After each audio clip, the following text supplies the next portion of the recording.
अनुच्छेद 11 के तहत संसद द्वारा नागरिकता के लिए कानून का विनियमन किया गया है कि संसद कब नागरिकता को विनियमित कर देगी। ये किस अनुच्छेद में बताया गया है? तो 11 में बताया गया है। फिर 12 में क्या है? 12 में राज्य की परिभाषा। जो अनुच्छेद 12 है, यहाँ से क्या हो जाता है? भाग 3 शुरू हो जाता है। भाग 3 जो है वो अत्यधिक महत्वपूर्ण है। इसमें अनुच्छेद 12 से लेकर अनुच्छेद 35 तक, 12 से लेकर 35 तक जो है वो फंडामेंटल राइट का वर्णन किया गया है। अब ये बहुत ही महत्वपूर्ण है। इसे क्या कहा जाता है? इसे मैग्ना कार्टा भी कहा जाता है। भाग 3 को इसे मूल अधिकारों का जन्मदाता भी कहा जाता है। तो ये याद रखना है कि आर्टिकल नंबर 12 से लेकर आर्टिकल नंबर 35 तक फंडामेंटल राइट की बात की गई है और ये अत्यंत महत्वपूर्ण अनुच्छेद है। ये तो आपको याद होना ही चाहिए। अनुच्छेद 12 में राज्य की परिभाषा दी है, डेफिनेशन ऑफ स्टेट अनुच्छेद 12 में दिया है। अनुच्छेद 13 में क्या दिया है कि मूल अधिकारों को असंगत या अल्पीकरण करने की विधियां फंडामेंटल राइट के स्थान पर, मीन्स फंडामेंटल राइट को यहाँ पर असंगत करार किस विधि के आधार पर दिया जा सकता है या फंडामेंटल राइट को किस स्थिति में कम किया जा सकता है, उसका वर्णन अनुच्छेद नंबर 13 में दिया गया है। जैसे वो गाना चला था ना, इसमें 13 घाटा, मीन्स आप मूल अधिकारों को कम कर रहे हो और दूसरी जो लॉ बना है उसको प्रायोरिटी दे रहे हो, ऐसा कुछ रिलेट कर सकते हैं। फिर अनुच्छेद नंबर 14, अनुच्छेद 14 में है विधि के समक्ष समता। तो जब 1 से लेकर 4 लोग आपके सामने बैठे हुए हैं और वो विधि के समक्ष बात कर रहे हैं तो हम बोलेंगे 4 लोगों में हमेशा समानता होनी चाहिए। तो विधि के समक्ष समानता अनुच्छेद नंबर 14 में वर्णित है। फिर अनुच्छेद नंबर 15 पे आते हैं। तो धर्म, जाति, लिंग के आधार पर भेदभाव का प्रतिषेध, मीन्स आपके रिलीजन, आपकी जाति, आपके लिंग के आधार पे किसी भी प्रकार का भेदभाव नहीं किया जाएगा, अनुच्छेद 15 के तहत ये बोला गया है। फिर अनुच्छेद नंबर 16, अनुच्छेद नंबर 16 क्या बोलता है? लोक नियोजन में अवसर की समानता, मीन्स जो भी पब्लिक के कार्य हैं, जो पब्लिक का नियोजन है, लोक नियोजन है, उसमें आपको जो भी अपॉर्चुनिटी मिलेंगी उसमें इक्वलिटी दी जाएगी, मीन्स अवसर की समानता दी जाएगी। फिर अनुच्छेद 17 अस्पृश्यता का अंत। इसमें जो छुआछूत होता है, जो भेदभाव है, अनटचेबिलिटी है, उसको खत्म करने की बात की गई है अनुच्छेद 17 में। अनुच्छेद 18 में उपाधियों का अंत किया गया है। अनुच्छेद 18 में उपाधियों का अंत किया गया है। फॉर एग्जाम्पल, अगर किसी भी देश के नागरिक को किसी भी प्रकार की अन्य देश के द्वारा कोई उपाधि दी जाती है तो उनको राष्ट्रपति से परमिशन लेनी पड़ती है। तो आप ऐसे कोई भी, जैसे ब्रिटेन में राजा चलते, महाराजा चलते हैं, महारानी चलती हैं, वैसे भारत में आपको कोई भी राजा महाराजा की उपाधि नहीं मिल सकती है। तो किस आर्टिकल के तहत है वो? उपाधियों का अंत अनुच्छेद 18 के तहत। फिर मोस्ट इम्पोर्टेंट आर्टिकल जो आपको 5 मार्कर में भी पूछा जा सकता है और पूछा भी गया है, अनुच्छेद 19 जो वाक और अभिव्यक्ति की स्वतंत्रता देता है, right to expression and speech. आप अपनी बात को हमेशा किस तरीके से रख सकते हैं, आपको कौन कौन सी आज़ादी दी गई है, आप स्वतंत्रता का अपने अभिव्यक्ति में उपयोग कर सकते हैं, ये सब आपको अनुच्छेद 19 में मिलेगा। अनुच्छेद 20 अपराधों की दोष सिद्धि के संबंध में संरक्षण, मीन्स अपराधों के दोष सिद्धि के संरक्षण में अगर किसी अपराध के लिए अगर आपको दोषी ठहराया जा सकता है तो आप किस तरीके से अपना बचाव कर सकते हैं, अपना कोर्ट में केस दायर कर सकते हैं, ये सब अनुच्छेद नंबर 20 में बताया गया है। फिर एक और इम्पोर्टेंट आर्टिकल, इसमें भी आप इम्पोर्टेंट मोस्ट IMP लगा लीजिए, प्राण और दैहिक स्वतंत्रता। अनुच्छेद 21 हमें राइट टू लाइफ देता है। राइट टू लाइफ एक ऐसा आर्टिकल है जिसके तहत आपको बहुत सारे जो सब आर्टिकल्स हैं वो कनेक्टेड मिलेंगे। फिर अनुच्छेद 21A के तहत क्या बोला गया है कि 6 से 14 वर्ष तक के जो बच्चे हैं उनको शिक्षा का अधिकार दिया गया है, राइट टू एजुकेशन। तो राइट टू एजुकेशन 6 से 14 वर्ष तक के बच्चों के लिए किस आर्टिकल के तहत दिया गया है? 21A के तहत दिया गया है। 21A के तहत हमने पढ़ा था, 21A में क्या दिया गया है? 6 से 14 वर्ष तक के बच्चों को शिक्षा का अधिकार दिया गया है। फिर अनुच्छेद 22 में क्या दिया गया है? कुछ दशाओं में गिरफ्तारी से संरक्षण। कौन कौन सी ऐसी दशाएं हैं जिनमें आपको गिरफ्तारी से संरक्षण मिलेगा? तो इसका वर्णन अनुच्छेद 22 में किया गया है। अनुच्छेद 23 में किया गया क्या क्या बोला गया है? मानव के दुर्व्यवहार और बाल श्रम, बाल आश्रम। जो बालक हैं, जो कम उम्र के बच्चे हैं, उनसे किसी भी प्रकार का दुर्व्यवहार नहीं किया जाएगा, उनको बेचा नहीं जाएगा। ये सब अनुच्छेद 23 में वर्णित है। अनुच्छेद 24 में क्या बताया गया है? कारखानों में बालकों का नियोजन का प्रतिशत। आप देखते हैं होटल्स वगैरह में, फैक्ट्री में, जो बहुत ही खतरनाक फैक्ट्री है जहाँ बारूद का काम होता है, ऐसी सब जगहों पर छोटे छोटे बच्चों से काम कराया जाता है। तो उनको इस चीज़ से संरक्षण मिलेगा। कौन से आर्टिकल में मिलेगा? तो 24। अब हमें ये कन्फ्यूज़न होता है कि ये 23 में है कि 24 में है। तो ऐसे याद कर लीजिए कि जो 2 से 4 साल तक के बच्चे, वो बहुत ही छोटे होते हैं। तो ऐसे 24 में आप याद करिए कि बालकों का नियोजन का प्रतिशत, कारखानों वगैरह में यूज़ ना हो, उनका उपयोग ना हो, उनको पढ़ने लिखने का अधिकार मिले, ये सब अनुच्छेद 24 में है। फिर अनुच्छेद 25, धर्म का आचरण और प्रसार की स्वतंत्रता। याद करिए अनुच्छेद 15 में हमने क्या बोला था? धर्म जाति के आधार पर कोई भी भेदभाव नहीं होगा। तो वहाँ पर भी 15(5) आ रहा था, यहाँ पर भी 5 आ रहा है। तो धर्म का आचरण और प्रचार की स्वतंत्रता अनुच्छेद 25 में बोला गया है। अनुच्छेद 26 में क्या बोला गया है? धार्मिक कार्यों और प्रबंध की स्वतंत्रता। जैसे अलग अलग रिलीजन है, जैसे जैन लोग हैं, हिंदू लोग हैं, मुस्लिम लोग हैं, उन्हें अपने धार्मिक कार्यों के आयोजन करने की पूर्णतः स्वतंत्रता आर्टिकल नंबर 26 देता है। अनुच्छेद 29 अब अन्य महत्वपूर्ण है। अल्पसंख्यक वर्गों के हितों का संरक्षण। जो भी माइनॉरिटीज हैं, उनके लिए जो भी, उनके प्रोटेक्शन के लिए जो भी राइट्स दिए गए हैं, वो किस में दिए गए हैं? अनुच्छेद 29 में दिए गए हैं। फिर अनुच्छेद 30 क्या बोलता है? शिक्षा संस्थाओं की स्थापना, प्रशासन करने का अल्पसंख्यक वर्गों का अधिकार। शिक्षा संस्थाओं की स्थापना और प्रशासन करने का, तो जो अल्पसंख्यक वर्ग हैं वो अपनी शिक्षा संस्थाओं में बच्चों को शिक्षा देने के लिए अलग से खोल सकते हैं। तो ये कुछ महत्वपूर्ण आर्टिकल्स थे। एक बार क्विकली रिवाइज करते हैं। अनुच्छेद 12 में राज्य की परिभाषा, 13 में फंडामेंटल राइट को कब कम कर सकते हैं, अनुच्छेद 14 जो है वो विधि के समक्ष समता समानता देता है।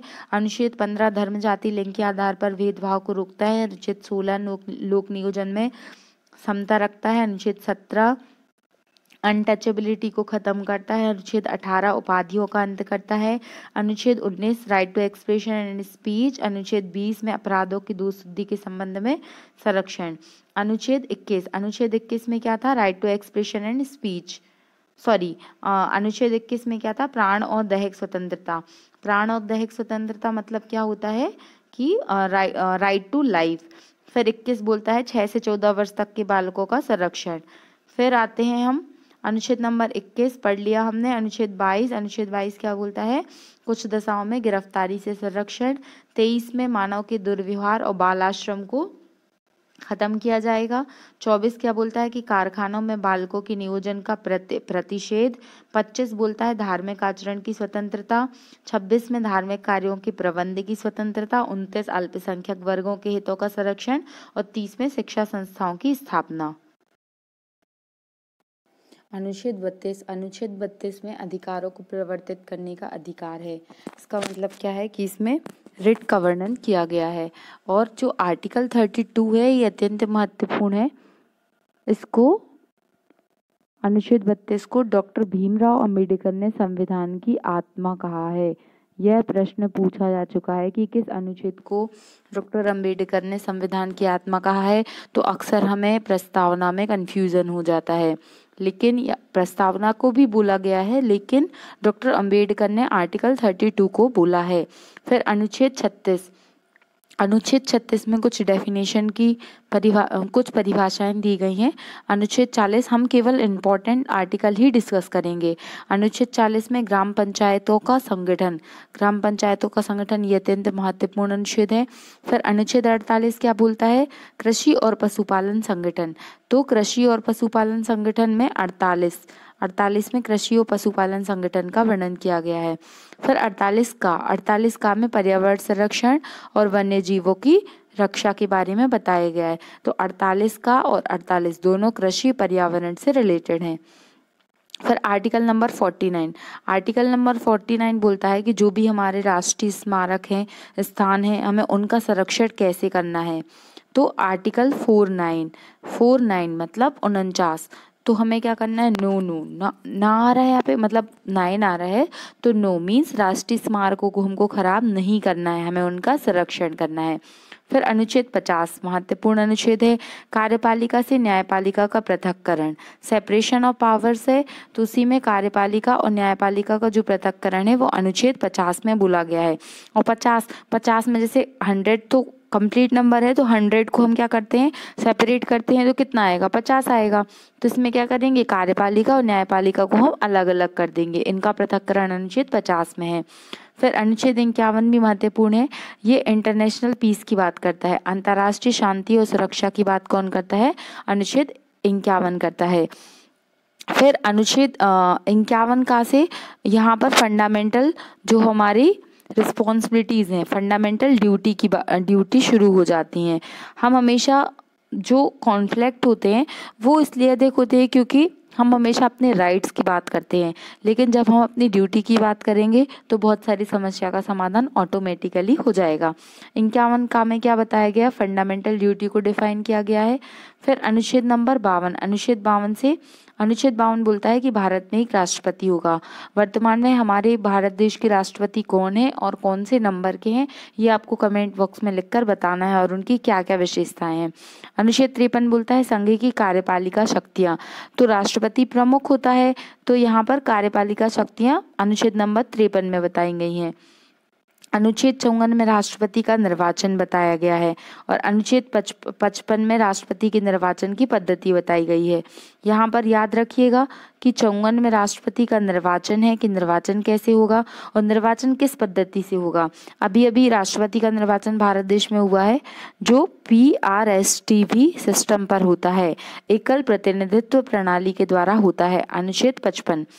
तो ये इम्पॉर्टेंट अनुच्छेद है, इसको एक बार फिर से रिवाइज कर लेते हैं कि 50 में क्या बोला गया है, कार्यपालिका न्यायपालिका का पृथक्करण, 51 में अंतर्राष्ट्रीय शांति, 51 का में फंडामेंटल ड्यूटीज की बात की गई है, 52 में भारत का राष्ट्रपति होगा, 53 में संघ की कार्यपालिका शक्तियां होंगी। अब 55 तक हम पढ़ चुके थे। 55 में हमने निर्वाचन की रीति देख ली कि PRSTV सिस्टम के द्वारा इसमें निर्वाचन होता है। 56 में राष्ट्रपति कितने समय तक के लिए राष्ट्रपति रहेगा, उनकी जो पदावधि है वो किस में बताई गई है, 56 में बताई गई है। 57 में पुनर्निर्वाचन के लिए पात्रता, भारत का राष्ट्रपति एक ही व्यक्ति कितने भी बार राष्ट्रपति बन सकता है, जैसे USA में टू बार तक, मतलब 2 बार ही टेन्योर पूरा कर सकता है, 2 बार के बाद नहीं कर सकता, लेकिन भारत में ऐसा कुछ भी प्रावधान नहीं है। अनुच्छेद 58 में क्या बोलता है, राष्ट्रपति निर्वाचित होने के लिए क्या क्या, कौन सा व्यक्ति राष्ट्रपति बन सकता है, जैसे 35 ईयर्स कंप्लीट करे, भारत का एक जो मान्यता प्राप्त नागरिक हो, भारतीयता प्राप्त होनी चाहिए उसके लिए। फिर अनुच्छेद नंबर 59 क्या बोलता है, आर्टिकल 59 बोलता है राष्ट्रपति पद के लिए शर्तें, और अनुच्छेद 60 बोलता है राष्ट्रपति की शपथ, शपथ, ठीक है। फिर अनुच्छेद नंबर 61 राष्ट्रपति के पद के लिए महाभियोग, ये महत्वपूर्ण अनुच्छेद है कि राष्ट्रपति पर महाभियोग लगाया जा सकता है। महाभियोग शब्द जो है वो हमारे भारतीय संविधान में केवल राष्ट्रपति के लिए यूज किया जाता है, भले ही बहुत सारे ऐसे पद हैं जिनको हटाने की प्रक्रिया महाभियोग जैसी ही है, लेकिन महाभियोग शब्द केवल राष्ट्रपति के लिए यूज होता है। फिर अनुच्छेद 62 क्या बोलता है कि राष्ट्रपति पद पर व्यक्ति को भरने के लिए निर्वाचन समय और रीतियां किस तरीके से, ये इतना महत्वपूर्ण नहीं है। फिर इसके बाद में हम देखते हैं अनुच्छेद नंबर 68। अनुच्छेद 68 में क्या बोला गया है, उपराष्ट्रपति के पद के लिए रिक्ति और भर्ती के लिए निर्वाचन, तो उपराष्ट्रपति की बात की गई है। उपराष्ट्रपति के पद को किस तरीके से भरा जाएगा। फिर 69 में उपराष्ट्रपति द्वारा शपथ, अभी हमने पढ़ा था आर्टिकल नंबर 60 में राष्ट्रपति की शपथ थी और 69 में उपराष्ट्रपति की शपथ है। फिर अनुच्छेद 70 में आकस्मिक राष्ट्रपति के कर्तव्यों का निर्वहन, अन्य आकस्मिकता में, फॉर एग्जाम्पल अगर राष्ट्रपति जी बीमार हैं या फिर किसी देश की यात्रा पे गए हैं या कोई और अन्य कार्य है, तो उपराष्ट्रपति जो है वो राष्ट्रपति की तरह निर्वहन करता है। फिर उपराष्ट्रपति और राष्ट्रपति के निर्वाचन संबंधी जो विषय हैं वो अनुच्छेद नंबर 71 में बताए गए हैं। 72 अत्यंत महत्वपूर्ण, इंपॉर्टेंट लगा लीजिए इसको। इसमें क्या है, क्षमादान की शक्तियां। राष्ट्रपति किस प्रकार से मृत्यु दंड को और अन्य क्षमादान कर सकता है, वो अनुच्छेद नंबर 72 में बताए गए हैं। अनुच्छेद 73 संघ की कार्यपालिका की शक्तियों का विस्तार करता है। संघ की कार्यपालिका की शक्तियों का विस्तार अनुच्छेद 73 में बताया गया है। अनुच्छेद 74 ये अत्यंत महत्वपूर्ण है। इसमें राष्ट्रपति को सलाह देने के लिए मंत्रिपरिषद का गठन किया जाएगा। मंत्रिपरिषद जो मिनिस्टर्स की काउंसिल है वो किस में है, अनुच्छेद नंबर 74 में है। और अनुच्छेद 75 मंत्रियों के बारे में उपबंध करता है। 75 उपबंध करता है। अभी हम आज़ादी की 75वीं वर्षगांठ मना रहे हैं, तो सारे उपबंध कौन करते हैं, मंत्री करते हैं। तो मंत्रियों के बारे में उपबंध अनुच्छेद नंबर 75 में बताया गया है। अनुच्छेद 76 अत्यंत महत्वपूर्ण है। अभी ये बहुत चर्चा में रहा है, क्योंकि अटॉर्नी जनरल के पद को लेकर काफ़ी विवाद रहा। वर्तमान में अटॉर्नी जनरल कौन है, आप मुझे कमेंट बॉक्स में लिखकर बताइए। भारत का महान्यायवादी, जो कि भारत सरकार का वकील होता है, ये अनुच्छेद नंबर 76 में बताया गया है। और जैसे अनुच्छेद 76 में अटॉर्नी जनरल है, वैसे ही अनुच्छेद 226 में एडवोकेट जनरल है, जो राज्यों के लिए प्रमुख होता है। फिर अनुच्छेद 77 भारत सरकार के कार्य का संचालन। तो भारत सरकार के कार्यों का संचालन कैसे होगा, साथ साथ होगा। 77 में ये बताया गया है। और 78 आर्टिकल क्या बोलता है कि राष्ट्रपति को जानकारी के लिए प्रधानमंत्री के कर्तव्य। पीएम जो है वो राष्ट्रपति जी के लिए सारी जानकारी देगा। 7-8 में बताया गया है ये। ओके, तो फिर से रिवाइज करते हैं। इसमें जो महत्वपूर्ण अनुच्छेद हैं, जैसे 72 याद करिए, क्षमादान की शक्तियां दी गई हैं। फिर इसमें मंत्रिपरिषद के बारे में उपबंध 75 में है। और 76 में अटॉर्नी जनरल, भारत का महान्यायवादी। और 77 में साथ कार्यों का संचालन। Welcome to Vidyashree academy. हम भारतीय संविधान के प्रमुख अनुच्छेद डिस्कस कर रहे थे, जिसमें लगभग 76-77 तक हम पढ़ चुके थे। आर्टिकल नंबर 79 में संसद का गठन बताया गया है कि संसद राज्यसभा, लोकसभा और राष्ट्रपति से मिलकर बनेगी। अनुच्छेद 81 क्या बोलता है कि लोकसभा की संरचना, स्ट्रक्चर ऑफ लोकसभा। अनुच्छेद 83 में संसद के सदनों की अवधि की बात की गई है। सदस्यों को अर्हता 84 में है। मैं जो महत्वपूर्ण अनुच्छेद हैं उसको अलग से मेंशन कर दूंगी। संसद का सत्र और सत्रावसान, किस तरीके से संसद के सत्र का विघटन होगा और सत्रावसान होगा, वो अनुच्छेद 85 में बताया गया है। अनुच्छेद 87 में राष्ट्रपति का विशेष अभिभाषण। 8-7 87 में राष्ट्रपति को विशेष अभिभाषण की स्वतंत्रता दी गई है। फिर 88 सदनों के बारे में, ये महत्वपूर्ण अनुच्छेद है, इसको मार्क कर लीजिएगा। सदनों के बारे में मंत्रियों और महान्यायवादी अधिकारों के बारे में, मीन्स यहाँ पर जो महान्यायवादी है उनके अधिकारों के बारे में बताया गया है। फिर अनुच्छेद 89 क्या बोलता है, ये बोलता है राज्यसभा का सभापति और उपसभापति, मीन्स राज्यसभा के जो चेयरमैन है और जो वाइस चेयरमैन है उनके बारे में बताया गया है। फिर 90 में उपसभापति पद का पद रिक्त होना, ये इतना महत्वपूर्ण नहीं है, इसको हम स्किप कर सकते हैं। अब आइए 93 पर। अनुच्छेद 93 क्या बोलता है, लोकसभा का अध्यक्ष और उपाध्यक्ष। फिर 94 में रिक्त होना, ये भी इतना महत्वपूर्ण नहीं है। फिर हम आगे बढ़ जाते हैं। अनुच्छेद नंबर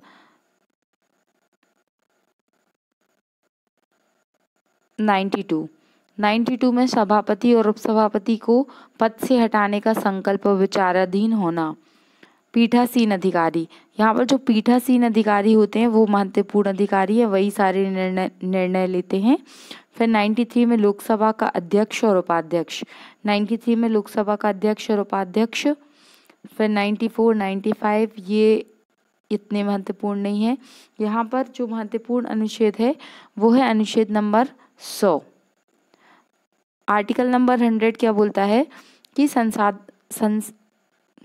संसाधनों में मतदान रिक्तियां के होते हुए भी सदनों के कार्यों को करने की शक्ति और गढ़पूर्ति। यहाँ पर संसद होगा।